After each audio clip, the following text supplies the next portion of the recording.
asalaamaaleykum sama mbokku téléspectateurs yi mbokku internetu OTV ñu ngi leen di nuyu di leen ziar di leen jaajëfal di am mbégte contentement ñëw dalalaat leen tey ci seen beneen numéro Haute Tendance nag tey ñu ngi fii Liberté 6 extension ñëw seet si macha allah borom ngalam baay Mado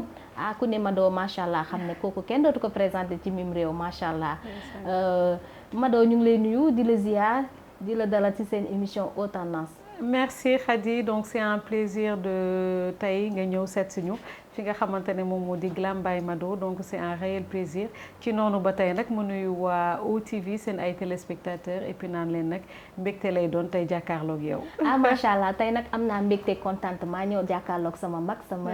une grande présentatrice boo xam ne macha allah référence la nit yi naw la sopp la di la seetaan vraiment c'est un grand plaisir. ci noonu laay jógee laajte réellement kan mooy Mado Diaw réellement. Alors Mado Diaw mun nañu wax ni déjà avant animation bi man je suis esthéticienne de formation donc esthétique laa tàmbale looloo waral tey ma dugg télévision Futur Média yàlla dogal may dem bay def li nga xamante ne tey moom moo di animation di def nag ay émission ci télé bi je pense que àddina wërngal képp min nañ ko donc loolu daal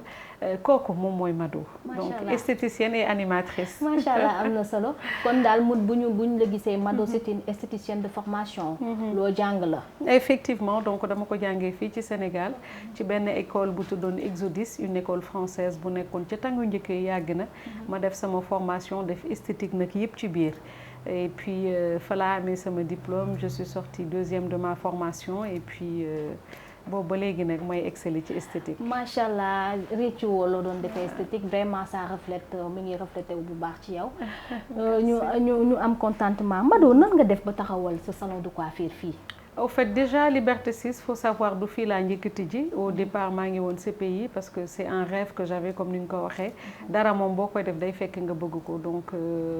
noonu laa ko tijjee woon fi nga xamante ne moom moo di Liberté 6 extension Liberté 6 CPI ci kanam après quelques années en 2010 wala 12 mu ñëwaat nag sancaat fi nga xamante ne moom moo di ci tali Camp Leclerc bi waaye li ko def rek moom mooy dajale gëm sa bopp di fortaatu léeg-léeg nga dem maquiller kenn dajale nga dem coiffé kenn dajale ba li nga xamante ne taxaw li nga yore dëgër na ma samp rek risqué waxtaan ak borom kër gi mu jox ma rek ma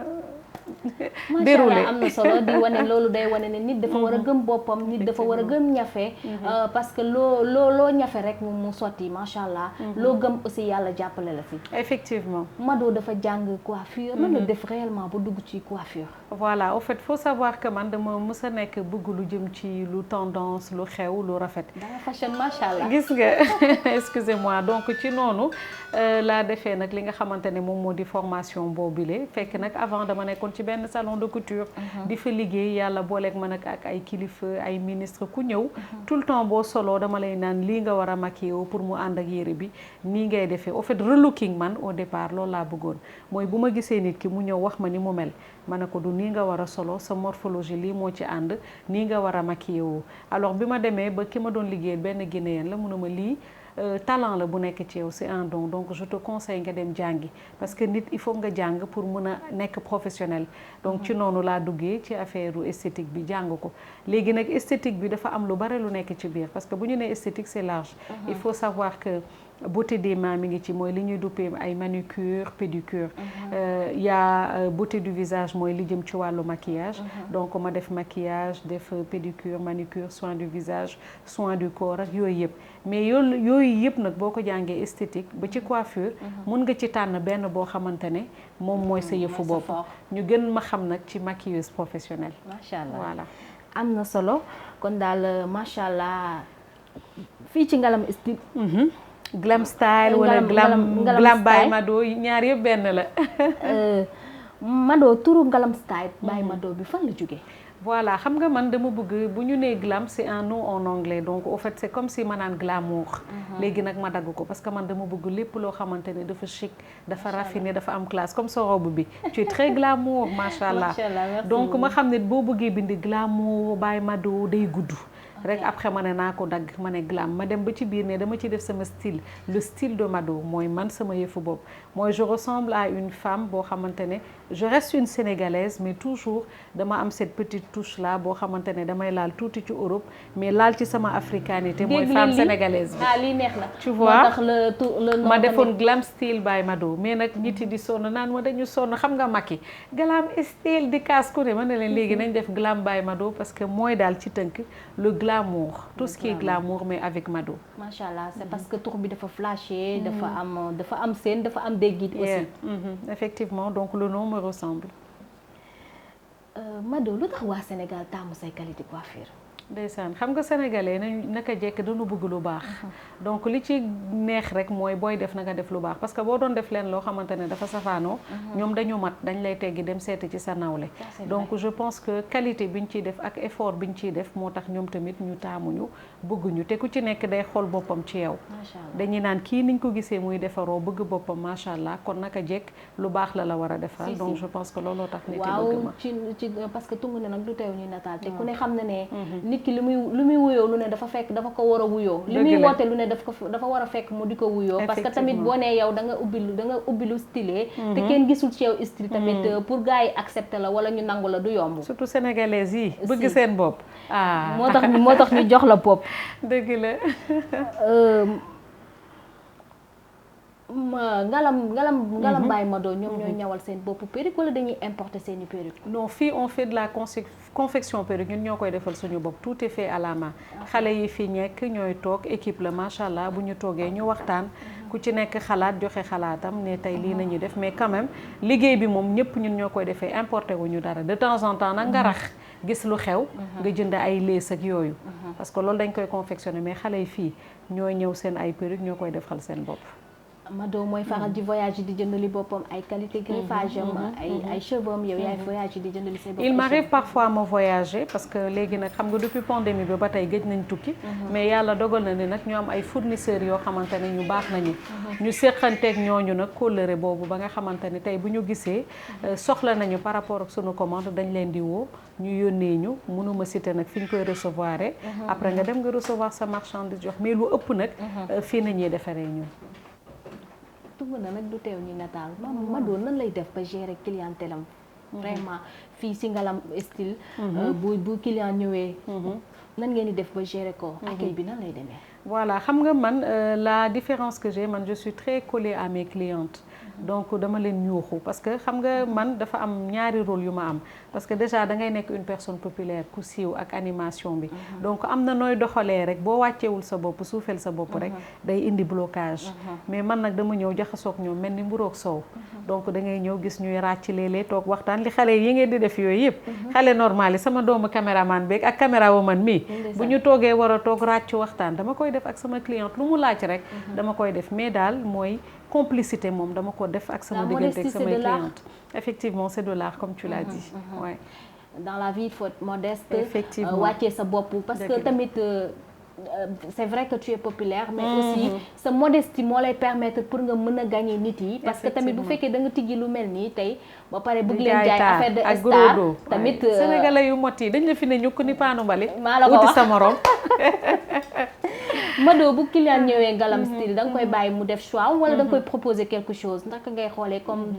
tu as fait de formation esthétique bu client ñëwee da nga koy xool typiquement lan moo adéquat ak moom nga defaral ko wala da nga koy bàyyi mu def choix en fait fii déjà sunu fort la première chose mooy da ngay déglu cliente bu ñëwee ak lu mu ci munti doon tu la laisses mu wax li nga xamante ne loolu la bëgg ba pare bu waxee nag ba ñu déglu ko amaana nag c'est à partir de là que je peux venir conseiller bu fekkee maa ngi fi wala xale yi sax concept bi loolu la bu ñu la dégloo mun nga ñëw tey nga ne lii laa bëgg ma xamante ne lii du la jàpp ma ne la man de c'est bien mais bu ma sañoon mais la première chose mooy on est très à l'écoute de nos clientes dañ leen di déglu ba pare bu fekkee nag li ñu bëgg méngoo na ak ñoom ñu defal leen ko mais quand je sais que vraiment ça ne répond pas à la morphologie wala àndul dama koy conseiller ne ko bu mu ko def parce que man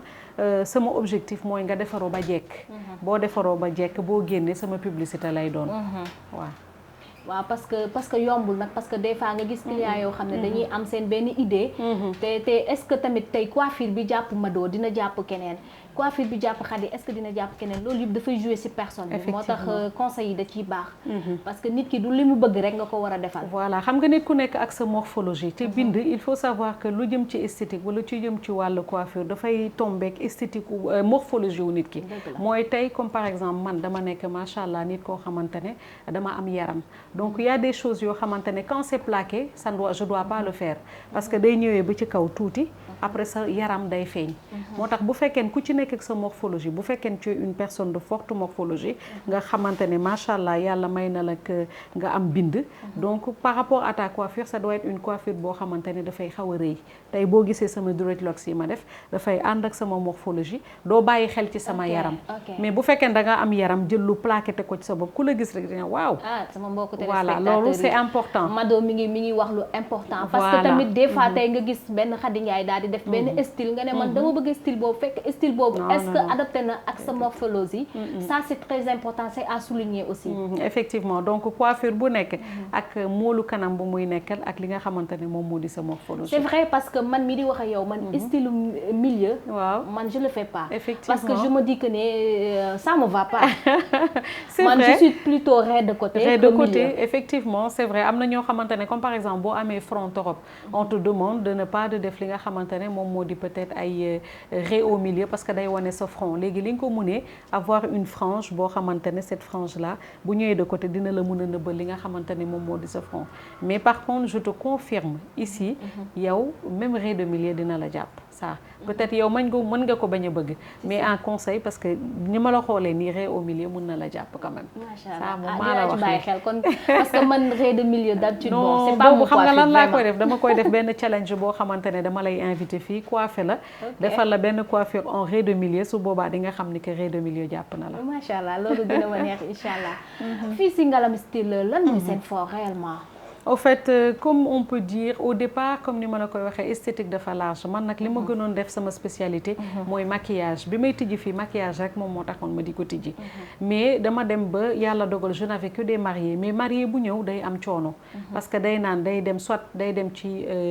coiffeuse bi day bëgg moom mu mujjee ci moom man damay bëgg mu mujjee c'est parce que il faut nga xool coiffure bi ba pare après nga xool aussi naka nga koy maquiller parce que parfois bu ñuy coiffer mën nañ laal mu yàq maquillage bi le maquillage normalement il doit venir en dernier lieu mais tout le temps dafa doon causer souci après ma ne bon may ñam tey benn ki ñëw ma ne kon bàyyil tey ma coiffé ba noonu après nag ma commencé wut une équipe macha allah di góor di xale yi di coiffé ba noonu ñu commencé def coiffure fii.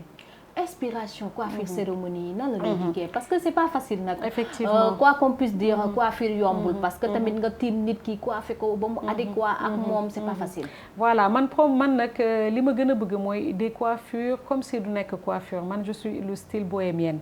mooy coiffure yoo xamante ne du nekk trop. c'est trop simple. voilà trop compliqué man ay coiffure yu simple laa bëgg. yoo xamante ne day wane sa kanam et surtout par rapport à la mariée xam nga mariage dafa am solo. dafa am lenn loo xamante ne la photo de la mariée. dafa war a durer toute une éternité. waroo xool photo bi rey rek ne photo bii de bi ñu ko defee tàng boobu comme ni ko xale yi di waxee make-up moo xewoon nga yem ci.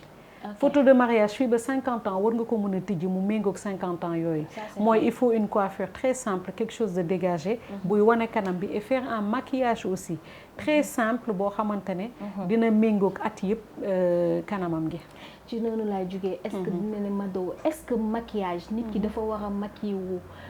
typiquement même couleur que yére bi muy sol wala nit nan la war a maquiller wu réellement. voilà xam nga le maquillage il faut savoir que dafa bari étape donc comme par exemple bu ñu ne maquillage il y a plusieurs types de maquillage déjà donc il y a le maquillage du jour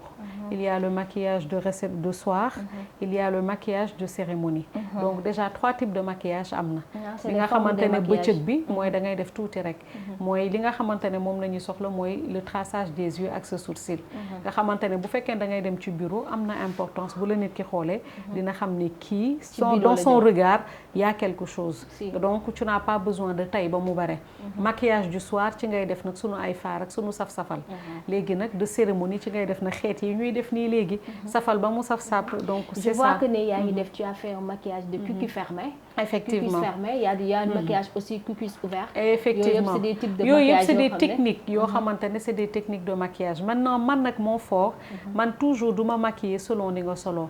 toujours par rapport ak nit ki lu mu sol macha allah dama ciy jël tuuti comme par exemple tey soxna bi ma jàkkaarlool. vous avez vu elle est habillée en rose et bleu. donc toujours li ma gis la couleur dominante au lieu ma génnee ko ci bët bi moi je préfère le sortir au niveau des yeux. et maintenant bu ma doon jël le bleu doo ko am tout le temps ci rouge à lèvres donc nga jël travailler ko tuuti ci bët yi. mais la couleur dominante bi nga xamante ne da nga am ci rouge à lèvres daal fii ci Ngalam style. Baye Mado daal ku fi ñëw di nga am maquillage bu soft. waaw loolu am na bu neutre. parce que tamit maquillage dafa war a soft. dafa war a neutre dafa war a simple. ça ne veut pas dire que ne nit ki da nga war a li nga sol rek dafa war a refléter réellement dans tes yeux. c'est pas important. am na benn conseil aussi boobu xam ne il faut que ma jox ko nit pour ñu xam ko il faut savoir que xam nga xale yi temps yi dañ ko jël. tey tubaar fakal la sama doom ji ma nga jël rouge am ba mu saf def pigment. mais il y a la couleur une couleur boo xamante ne qui est la couleur rouge. kooku dañ koy demander à nit yi ñu bañ koy def parce que le rouge il n'est pas fait pour les yeux. rouge boo ko defee ci bët dafay wone une mine fatiguée. ah bon voilà boo ko defee da ngay jël rouge nga maquillé wu teg sa rouge boo xoolee dañu am impression que da nga sonn parce que boobu bi ñuy jàng nañ ñu ko jàngal. léegi nag le rouge il est préférable de l'avoir au niveau des yeux wala nga am ko en deuxième couleur de dégradation mooy tey bu fekkee da nga def comme par exemple en noir. nga def ko ci biir léegi pour dégrader estomper tu prends le rouge mais au niveau de la paupière mobile vraiment bëgg naa gars yi arrêté ko di jël rouge di ko ci teg c'est important à souligner aussi parce que tamit nit yi nu leen neex la ñuy maquillé woo parce que dañoo jàpp ne peut-être da ngay gis koo xam ne le rouge c'est vrai parce que rouge moom maquillé wu rouge typiquement bon c'est pas beau à voir ça vraiment bon parce que rouge dafa flashy de trop effectivement nga ëlbatiku waat daal di koy defaat ci ay bët tamit bon c'est pas conseillé daal Mado daal nee na rouge daal moom téye leen ko daal rosa rek doy na ci ci yan couleur ñoo gën a sombre ci ñan ñoo gën a sombre ci maquillage les couleurs sombres comme par exemple yi xew j'ai pas compris wala yan couleur sombre comme par exemple on peut parler du noir du marron wala waaw xam nga léegi on voit que il y a des maquillages smoking le smoking noir on le fait avec le marron aussi voilà xam nga y a le smoky mooy quand on prend en fond le noir moom la ñuy wax le smoky eyes loolu aussi il faut savoir que même en maquillage de mariée moom lañ doon wax c'était le maquillage classique bu ñu doon utiliser maintenant quand tu dégrades mun nga def léegi par rapport ak teint wu nit ki comme boo ñuulee boo xeesee torop boo defee trop noir mun na la dëgëral sa ay traits maintenant les gens ils choisissent def tuuti def ci comme par exemple du marron wala nga jël beneen couleur en dégradation mais smoky c'est un maquillage boo xamante ne c'est très classique vieux jeu mais il faut savoir toujours boo déggee smoky waa base bi daal noir la waaw base bi noir la ñi ko ñeme moom bëriwul ñi ko ñeme barewuñu mais nag quand même parce que bon du ñëpp la jàpp aussi effectivement moo tax léegi nag fa ngay gisee léegi ñuy def ay smoky marron smoky rouge wala smoky rose pour nga gën a wàññi mais au départ bu ñu doon wax smoky mooy ñuul bi ngay jël def ko au fond au fait base ci maquillage bi léegi nag plus nit yi ak teint wam ak moom ni mu koy ñemee ngay wàññi taux bi soit nga bañ a def noir mais nga def toq noir rek basé ko après nag nga kase ko avec du marron wala neexee du rouge du vert du bleu toutes les couleurs que tu veux. fii daal ci ngalam Baye Mado daal vraiment je vois des maquillages soft des maquillages très classiques yu maquillage yoo xam ne ça peut aller à n'importe quel endroit foo bëgg dem mën nga boo fi ñëwee di nga am maquillage boo xam ne macha allah dina adapté wu ak sa milieu bi nga jëm marié waaw par exemple marié yan couleur lañ ko war a maquiller voilà moom laa la doon wax sànq xam nga marié moom il faut être toujours dans quelque chose de très soft soft pour mu mun a méngoo ànd ak jamono bu munti ñëw donc vraiment si on peut avoir des couleurs chères des couleurs nudes yooyu c'est des couleurs yoo xamante ne c'est top c'est maintenant quand tu dégrades bu la neexee tu peux avoir des couleurs un peu assombries du marron un peu de noir un peu de gris nga xamante ne vraiment nit ki du réer mais parce que butu marié bi bësam daf ci war a nuru boppam xàmmee boppam tu vois donc le maquillage de la mariée elle doit être très soft très classique bu fekkee ki nga xam ne dafay xew est-ce que réellement da nga ko war a defal cutis fermé wala cutis ouvert la war a am waaw ça dépend xam nga le cut crease ça dépend de la personne et du type d'œil bi nga am parce que dafa am ay paupières yoo xamante ne c'est des paupières et qui sont très charnues mooy bët yi nga xamante ne dafa fees la paupière elle est là machallah mën nga ci dessiner am ci benn cut crease boo xamante ne day nice mais am na ñenn ñoo xamante ne seen paupière mobile dafa tuuti comme sama genre gi voilà dafa dafa tuuti yow sax te nga am na ñu la gën a tuutile ba pare day fond du n'importe quel maquillage nga ci mën a defar. effectivement parce que day suulu ba pare mun nga rater sa cut-crease mais tout ça ce sont des techniques looloo waral jàng am solo. si gis nga boo jàngulee yooyu yëpp doo ko xam c'est vrai. malheureusement jamono ji nag léegi xale yi dañuy tëb te rek ndeysaan bëgg mais en tout cas man conseil bi ma leen di jox koo bëgg même boo amee talent am don demal nga gëstu nga jàngi jàng boobu daf lay permettre nga gën a xam nga gën a mën a yokk yow sa xam-xam te ëllëg dina la permettre nga am sa yëfu bopp mun a jiite ay nit. c'est vrai parce que loo jàngul aussi doo ko tari. waaw loolu am na. parce que boo bëggee di def lu rafet aussi foog nga xam li ngay def lan la. te maquillage nekkul loo xam ne aussi da ngay tëb rek def ko. mais c'est de l'art. Maquillage ça s'apprend. C'est de l'art. Il faut nga savoir faire le jeu des couleurs. C'est de l'art. ba xam couleur bi soo ko mélangé ak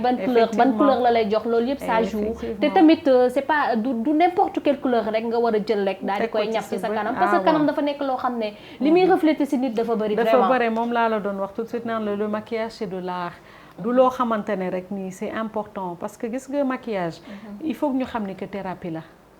gis nga tey maaraka day taali nga ñëw sa kanam bizarre nga stressé nekkuloo il suffit que ñu jël la benn 30 minutes defal la un maquillage après yow da ngay belli da ngay xool na nga ñëwee woon doon xoolee sa bopp ak yow bi nga paree ni nga mel. non tey Mado nag tey nag duma dagg ma la mais tey da nga ñëw ci sama domaine. dëgg la man dama bëgg maquillage ba nga xam ne. même su ma amee lu ma metti sax doo ko xam. thérapie la.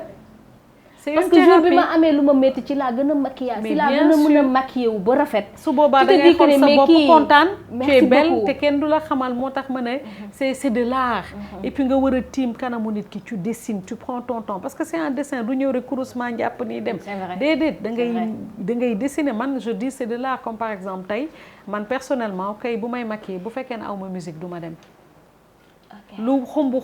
il faut nga tegal ma benn son. may maquillé plus mais moo may inspiré. déggal li maa la wax lii de sama lii xeebu ma ko de moo tax léeg-léeg bu ma gisee benn xale def ma ne ko bul def usurpation de métier de. yàgg naa dégg ci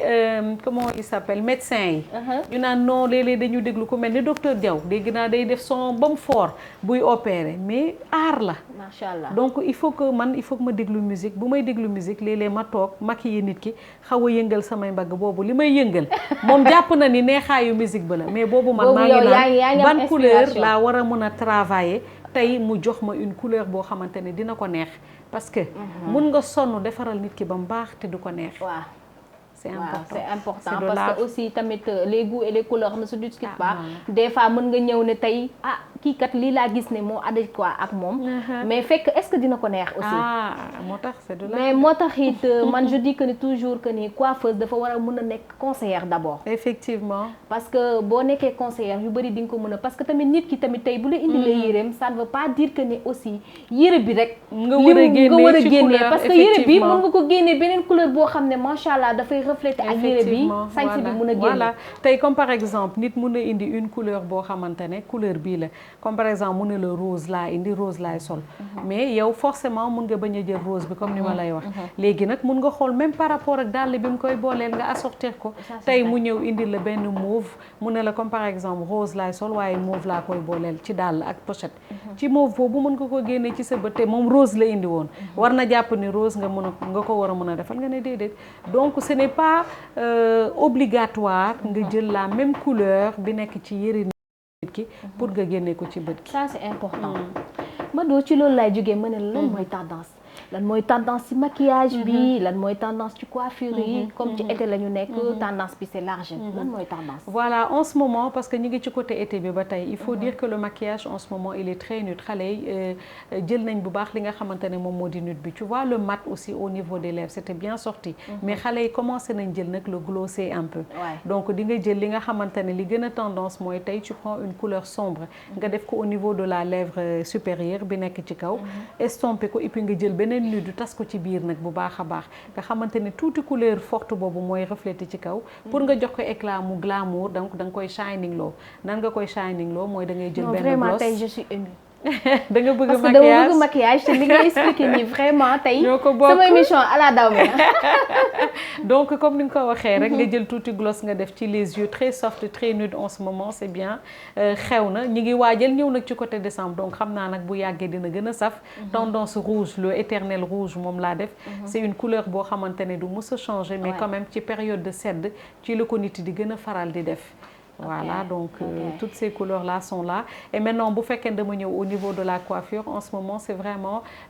coupe frange yi mooy xew comme par exemple ba ngeen gis nii mooy la petite frange bi ñuy def ci kanam. Parfois nga def ko mu gën a léger léeg-léeg mu jox la nii mais toujours day bouclé en ce moment c'est très prisé. wala nga jël genre frange kanam bi mais en cheveux bouclés. boobu en ce moment xew na. dreadlocks yi ma def nii tamit xew na. nga yaay faale tuuti wala indi Bob Marley bu la neexee. wala Winnie. voilà yii daal moom jàpp naa ni moo xew instant yi. kon daal yi nga teg ci tendance été bi daal. voilà ak nag ak létt yi parce que faut savoir que en ce moment am na ñoo xamante ne bëgguñu tamit ay mèches donc écailles perlé yi tamit xew na ci jamono. nga xamante ne da ngay jëf sa écaille ak sa karaw ba mu neex la nga sàjji nag sa ay perle génn touche africaine bi mi ngi fi tamit xew na. macha allah ñu gis ne aussi yemoo rek ci coiffure yemoo rek ci maquillage da ngay def ay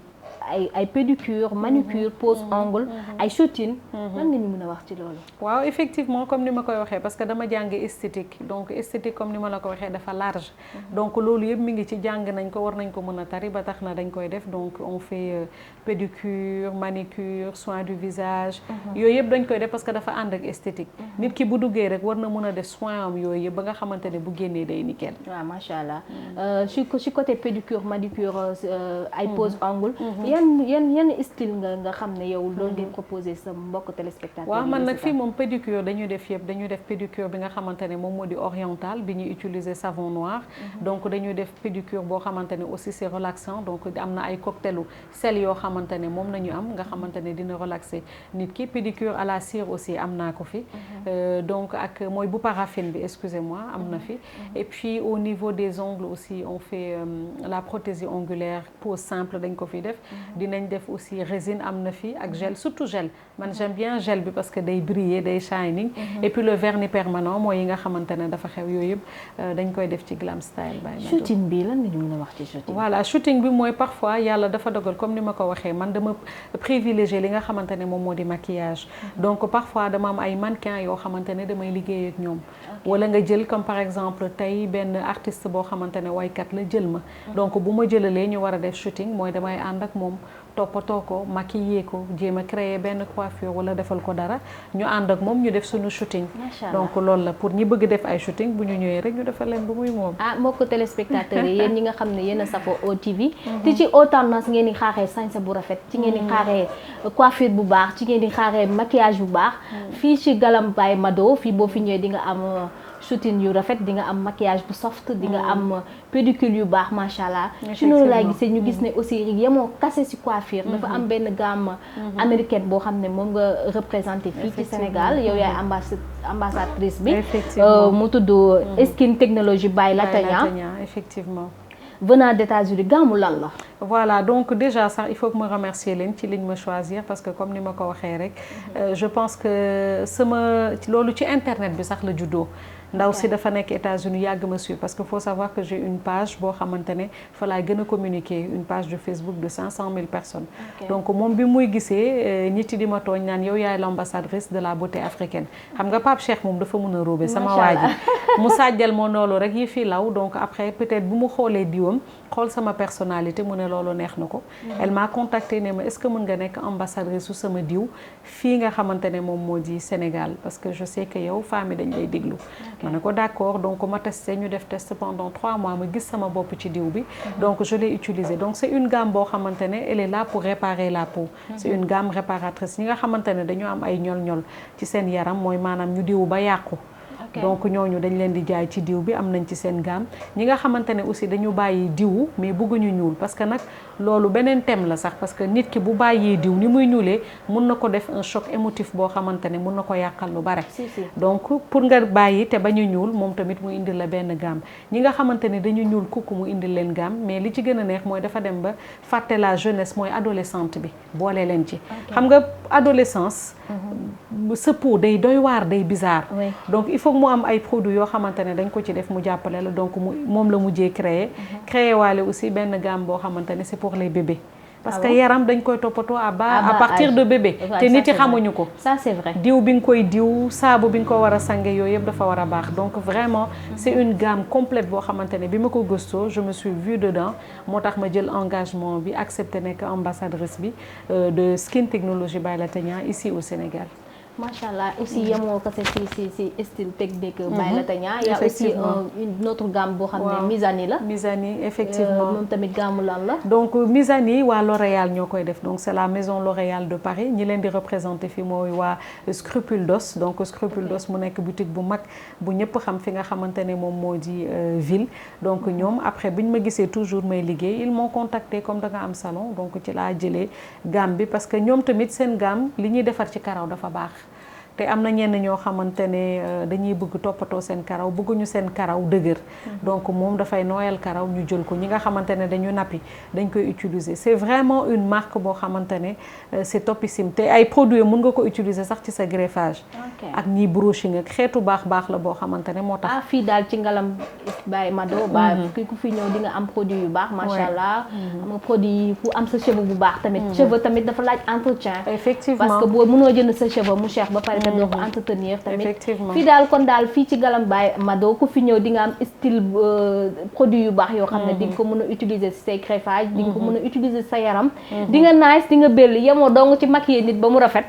yemoo dong ci coiffer nit ba mu rafet da nga koy conseiller gunge ko tette ko jox ko diw bu baax conseiller ko teg ko ci axe waaw macha allah mais Mado nan ngay def ba boole liggéeyu animatrice bi ak liggéeyu salon bi est-ce que c'est facile parfois c'est pas facile parce que à un moment da ngay sentir un trop plein parce que da ngay am pression wàllu animation xam nga ko il faut nga dem il faut nga wut sujet surtout boo nekkee ci matinal boo xamante ne da nga war a joxe toujours sa xalaat te li ngay joxe tamit il faut nga gëstu ko boo ko gëstuwul mooy loolu te gëstu bi mooy indi nga war a dem ci mbedd bi nga rencontrer ak nit nga war a def loolu yëpp dafay bare nga war a ñëw encore boo paree daw siwaat ñëw ci sa salon dindi sa stress waxtaan ak sa cliente xelam dal parce que boo sancee cliente boo sancee boutique nit yi dañuy bëgg di la fa fekk dëgg la donc impérativement il faut nga nekk fa toog te donc léeg-léeg da ngay guddee wàcc boo guddee wàcc nag nga soog a dem ci sa njaboot parce que nag ay yaay nañu dañu am ay doom donc métti na méttiwul mais li ci fort bi rek mooy pas-pas bi ak amour bi passion bi mooy amour bi boo bëggee dara rek ala kulli al bu ñëwee rek day neex ci yow dala koy jaral donc passion bi ak amour bi moo fi nekk moo tax dañ koy yëg macha allah am na solo mbokku téléspectateurs yi mi ngi noonu fii daal ci Ngalam by style daal jàmm rek laa fi gis si Ngalam by Mado fii ñan ñoo fi gën a taamu jeunes ñi xale yi mag ñi ñan ñoo gën a taamu man nag yàlla dogal ne am naa tranche d'âge yëpp damay am ay xale am naa sax ay bébé yooyu ñëw di lettu si xale yi ñoo ma bëgg macha allah da ngaa oyof ba pare bon comme li ñuy wax rek la modestie mooy lépp te xam nga tamit buñ fi ñëwoon fekk fi beneen accueil boo xam ne neexul tamit duñ fi ñëwaat nit yi kenn moomu leen liñ naan mën nga louer basse mën nga louer chaise waaye nit kenn mën ko louer wallaay loolu moom am na vraiment donc ay xale dañuy ñëw ay mag ay kilifa macha allah yàlla boole nañu ak ñooñu parce que vraiment ni ma koy waxee j'ai une équipe dégourdie xale yu baax yoo xamante ne ndeysaan léeg-léeg sax du ma fi nekk mais ñoom sax léeg-léeg dañuy dem ba miinanteeg clients yi ba nga xamante ne seen xel man bu ma fa nekkulee sama xel day dal te loolu lu ñu togg la def ko taataan ko ci xale yi xamal leen ni que àddina noonu rek la on est là pour écouter les clients pour rendre belles nos clientes et puis les satisfaire te loolu mooy indi cette complicité entre samay clients maak ñoom rawatina samay employés ak samay clients. man j'ai l'habitude de dire que ne coiffure ku soxor du ko def. dëgg la parce que boo soxoree mënoo def lu rafet. maa la wax li parce que coiffure pour nga def ko il faut que sa xol yaatu. waaw nga mën a taaral nit bu sa xol yaatuwul mënoo taaral nit mënoo def lu rafet. ku ko def sa xol dafa baax. waaw ku dem ba ci biir defoo ci tekki woo ci rek xamal ne boobu ñuulaayu xol. mais moom coiffure moom ak maquillage ak esthétique ku ko def rek il faut vraiment nga am sa xol dafa set ci biir parce que da ngay tiim sa nawle moom laa lay wax nit ki day ñëw boo ko defalee avant ak après sax moom li mu njëkk te mbégte bi nga ci am mooy bu nit ki defaroo ba pare ne la ci ay waay kontaan na satisfaction boobu ngay am je pense que dara gënu ko neex ci métier bi ci noonu laay jógee ma ne la Mado lan moo la gën a neex ci milieu bi mooy la satisfaction là donc dama ko anticiper. Satisfaction bi may am bu ma gisee sama cliente. pare sourire. vraiment kontaan ne ma vraiment kontaan naa je ne regrette pas d'être venue. bu ma demee sama xol day sedd léeg-léeg damay dem toog di ko nettali sama yaay ma naan ndeysaan xam naa ne sama doom ji téppale ne ma dem di ko nettali ni ku sii tey ma dama am benn client da ngay sant quoi damay sant yàlla vraiment comme j'ai dit parce que loolu borom xol bu laab rek ko mën tiim sa nawle rawatina muy jigéen comme yow nga defar ko ba mu taaru xolam sedd mu dem man awma loolu moom awma lu ko dàq vraiment ba ku ne mbégte aussi am difficulté yan difficulté nga xam ne dund nga ko ci milieu coiffure voilà mooy comme par exemple parfois aussi nag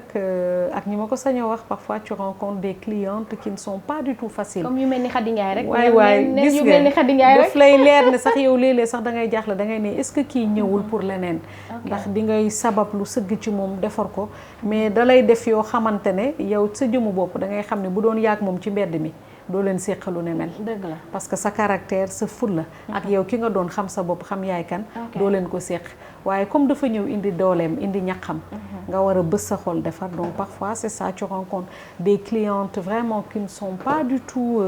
faciles à gérer mais da ngay maslaa nga muñ l'autre chose aussi mooy parfois c'est les risques du métier parfois aussi c'est au niveau des employés que tu peux avoir parce que yow peut-être di nga am li ngay am wala li ngay bëgg satisfaction boobu doo ko am parfois aussi di nga ko am ci métier bi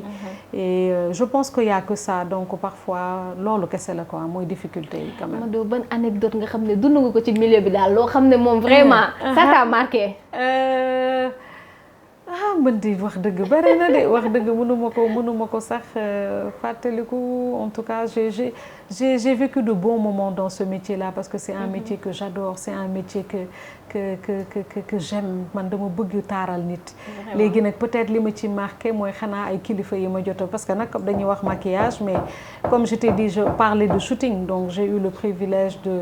toppatoo Youssou Ndour ci dernière singalam yi albumam bi muy génnee sac la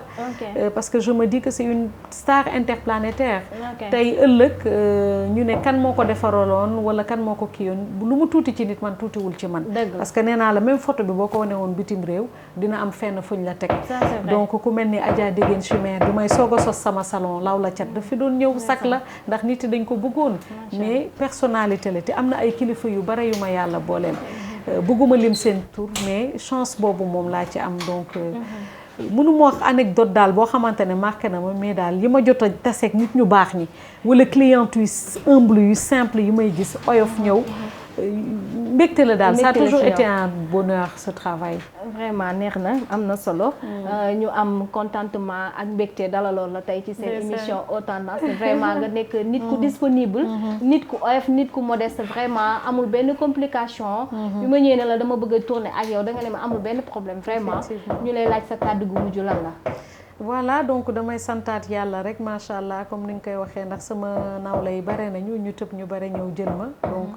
kooku mayu sunu borom la peut-être ci li ngay liggéey et tout ça waaye bu sunu borom dooleelul ñu woon kon du ñu am kàttan boobu kon ñu ko koy santé donc di remercier toujours sama équipe bi nga xamante ne moom laay nekkal parce que comme j'ai dit fii chance bi ñu am famille la léeg-léeg di nga gis nit boo xamante ne nekkatu fi sax waaye day ñëw mel ni fi la nekk bokk ci sama njaboot parce que ñi fi nekk ñëpp sama njaboot nañ man dama ne peut-être mission laa am mooy jàppale ay xale ñuy kërti te sama souhait mooy ku ci nekk ëllëg nga am sa yëfi bopp donc di remercier toujours mes clients sama aminuti dama dem bu tuddee leen les madonotes mooy ñi nekk ci sama page ndax saa yu may liggéey damay def sama live noonu laay xëccee ay nit ñu ñëw donc vraiment loolu rek laa mën remercier ñëpp et puis yow tamit vraiment Khady Ndiaye Diatta di la féliciter ba pare nga nekk ci yoon bu baax lii sag la et puis ëllëg ñun tey bu ñu demee ba bàyyi sax sunu xel dina dal parce que tey je te vois je pense beaucoup à moi gis nga defar ba mu baax yàqu leen milieu bi aussi te yéen a ngi ko teg di ko di ci def liggéey bu am solo macha allah ngeen nekk ay nit yoo xam ne ay référence lañ ñun bu ñuy xool ci yéen dañuy gën a góorgóorlu di roy ci yéen pour mën a yegg fi ñeen yegg incha allah en tout cas yow moom da nga fa egg ndax nuru nga ma dëgg neexul wuyu ma yaram bi rek nga amul nag waaye yor nga sama jikko émission bi neex na ñu bàyyi la nga joxe adresse bi ak numéro téléphone bi donc on est à Liberté 6 extension au niveau du camp Leclerc yomb na am na benn école bu fi nekk nag xanaa ñu may leen pub rek N Sup Afrique nombre 4 fa laa nekkee boo ñëwee nag man damaa bëgg sama bopp gis nga sama photo ba laa ñëw fàng ca kanam macha allah ñu xam ne boobu mooy réel bi ndax salon mado yi nag bare na de waaw c'est vrai bare na fi de gars yi ku ci ne ngi def mado waaye bii mooy réel bi fi sama photo ne macha allah maa wax lii am na solo c'est fi un plaisir vraiment ñu dalaloon la tey ci seen émission Haute Tendance nag nii lay demee saa su nekk man nag du ma terminer sama émission te du ma remercier vraiment sama équipe technique bi nga xam ne ñoom lay àndal vraiment ñu nekk ay nit yoo xam ne ay nit yu nekk sans façon yoo xam ne liggéey rek a leen ñool lu fi rafet ñoom la lu fi baax ñoom la macha allah ku ci mel ni Oulay Papa ma leen di remercier bu baax di remercier aussi sama réalisateur bi Mouhamed Diak maa ngi koy remercier bu baax vraiment il fait un beau travail c'est à souligner nit li muy liggéey rafet na mais remercier aussi sama sponsor yi nga xam ne ñoom lay àndal saa su nekk tey nag Diagne Couture moo génn ak man fii ci robe bi ku ci mu ngi nekk marché HLM sama rakk jooju Diagne ñaar yow loo ñawul baaxul ci mim réew da ngay ñëw ne ma solal ba mu neex la da ngay ñëw di ma jox ma sol yàlla na sa jàmm yàgg mu ngi nekk marché HLM numéro téléphone am di 77 139 17 44 yow aw ma sa fay di remercier nag sama copine macha allah ki nga xam ne ci greffage yu baax rek lay yëngu ñu koy wax madame Diop Maymouna Sarr mu nekk Grand Dakar di jaay ay cheveux yu baax bëgg ma lool macha allah te day tànn cheveux yi rafet na ma takkal vraiment jongo ma nag neex a defar ma koy remercier bu baax ku bëgg cheveux bu baax da ngay daw si ba Grand Dakar ci marché mardi bi foofu boo ñëwee di nga fa fekk Maymouna Sarr madame Diop mu jaay la ci cheveux yu baax yi ak décembre bi di ñëw macha allah am na arrivage cheveux yu baax a baax numéro téléphone am di 77 322 67 90 mi leen di wax ne Haute Tendance nii lay demee saa su nekk xaar leen ñu ci tendance yu bees ci facette yu bees ci sañse yu de classe tendance suñu yëf la